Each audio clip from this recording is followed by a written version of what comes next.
Muito bem, vamos resolver o primeiro simulado deste ano de 2014. Simuladinho de 8 questões, né?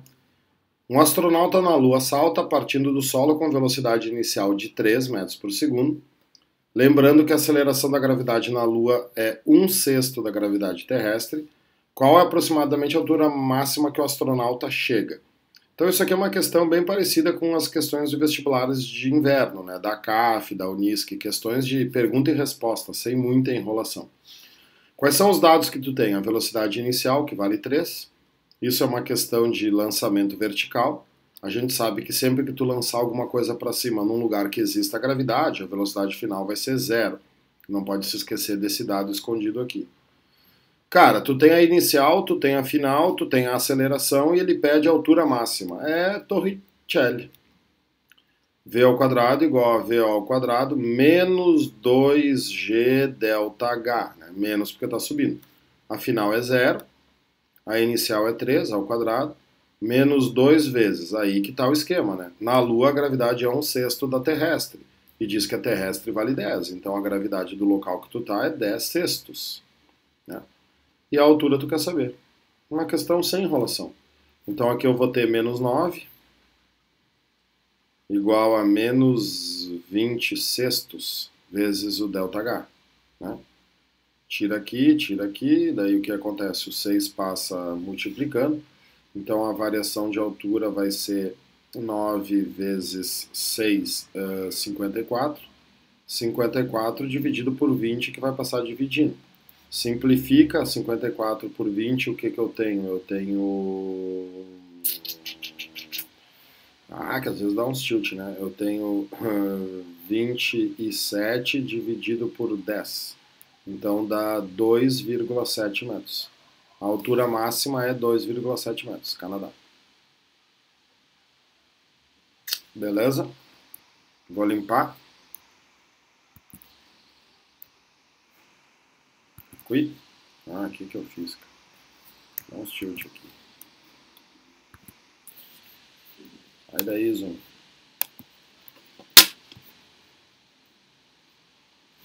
Botei uma coisa aqui que eu nem sei como é que eu botei, viu?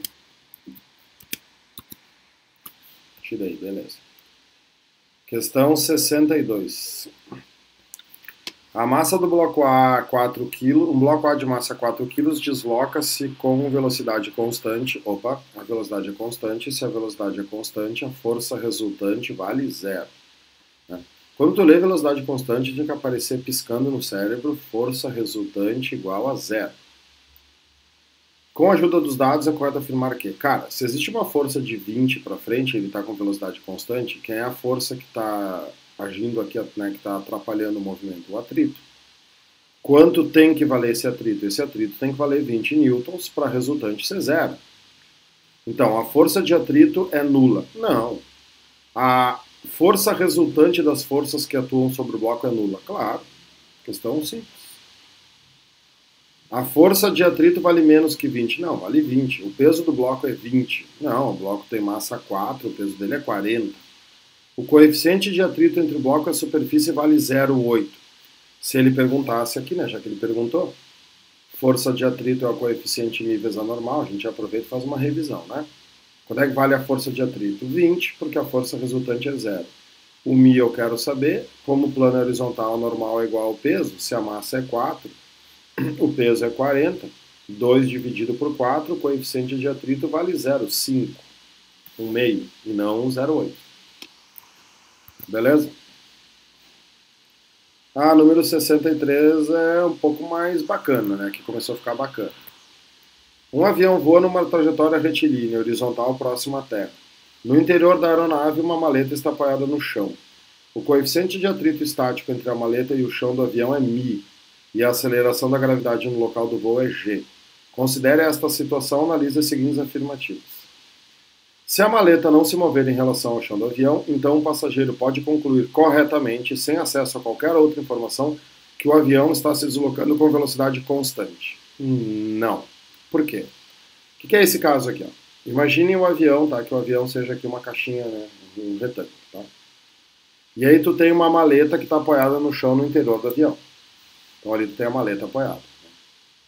Este avião pode ter uma aceleração para frente? Pode ter uma situação que o avião esteja acelerando para frente? Pode. O que a gente aprendeu? Quando tu tem um corpo apoiado no outro, entre a maleta e o piso do avião existe uma força que é a força de atrito estático.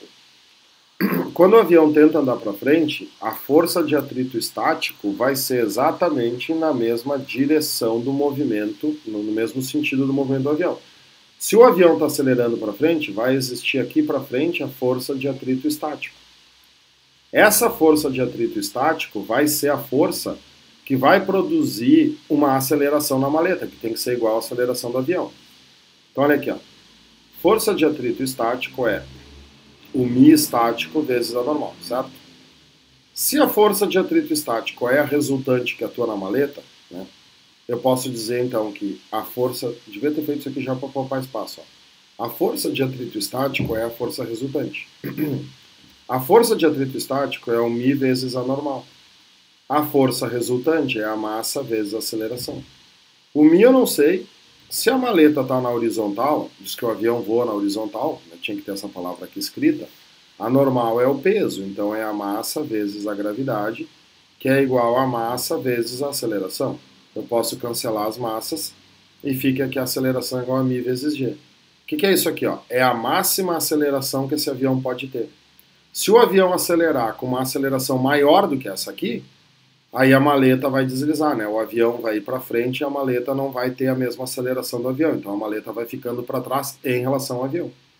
Então a número 1 está errada. Eu não posso concluir que ele está com velocidade constante, porque ele pode ter uma aceleração, desde que essa aceleração seja menor ou igual a μ vezes g. Número 2. Se o avião for acelerado com uma aceleração superior a μg, opa, aí ó. Então o passageiro verá a maleta se mover para trás do avião. Sim, o passageiro que está dentro do avião. Enquanto um observador externo ao avião em repouso, em relação à Terra, verá a maleta se mover no mesmo sentido que o avião se desloca. Essa aqui é verdadeiríssima. Por quê? A maleta vai começar a ficar para trás em relação ao avião. Mas uma pessoa que estiver externa ao avião vai ver a maleta andando para frente. Só que ela vai andar menos para frente do que o avião, na realidade. Mas ela vai andar para frente em relação ao referencial externo. Vou limpar aqui para poder subir, então nós temos falso e verdadeiro. E a 3 diz que para o mesmo valor da aceleração da aeronave em relação à Terra, com módulo maior do que μg, maletas feitas do mesmo material e mesmo tamanho, mas com massas diferentes, escorregarão no interior do avião, mesmo com o mesmo valor da aceleração em relação ao chão da aeronave. Claro, né? O que ela está querendo dizer aqui? Ó? Massas diferentes. Ela está querendo que tu caia no pega-ratão, que a maleta mais pesada vai ter mais atrito. Só que, pega ali a parte de antes, né? Na parte de antes eu te mostrei que na fórmula as massas se cancelam. Como as massas se cancelam, a massa não tem nada a ver com isso aqui. Então, essa aqui é verdadeira. Né? É verdadeira.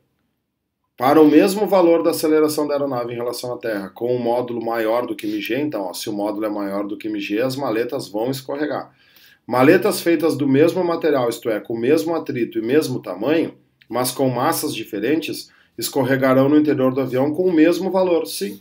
Elas vão ter o mesmo valor da aceleração, mesmo porque a massa não interfere nisso. Então, verdadeiras é a 1 e a 3, né? Somente a... Não, a 1 era falsa, né? É a 2 e a 3, desculpe. Dinamarca, somente a 2 e a 3 são verdadeiras. Bacana. E agora aqui vamos para a 64 do edifício. Considere um edifício em construção, constituído pelo andar térreo mais 10 andares. Ó, isso é importante. Tem que fazer o desenho aqui, ó. Essa questão aqui tem que desenhar, tá? Eu tenho um andar térreo, então eu tenho térreo, e depois eu tenho 1, 2, 3, 4, 5, 6, 7, 8, 9. Então, primeiro andar, segundo andar, terceiro, quarto, quinto, sexto, sétimo, oitavo, nono, décimo. Tá vendo? Não pode ter preguiça. Tá, o cara vai deixar cair o martelo, dá a massa do martelo, deixa cair, né? Se ele deixa cair, a velocidade inicial é 0. Cada andar tem uma altura de 2,5 metros, gravidade é 10. Número 1.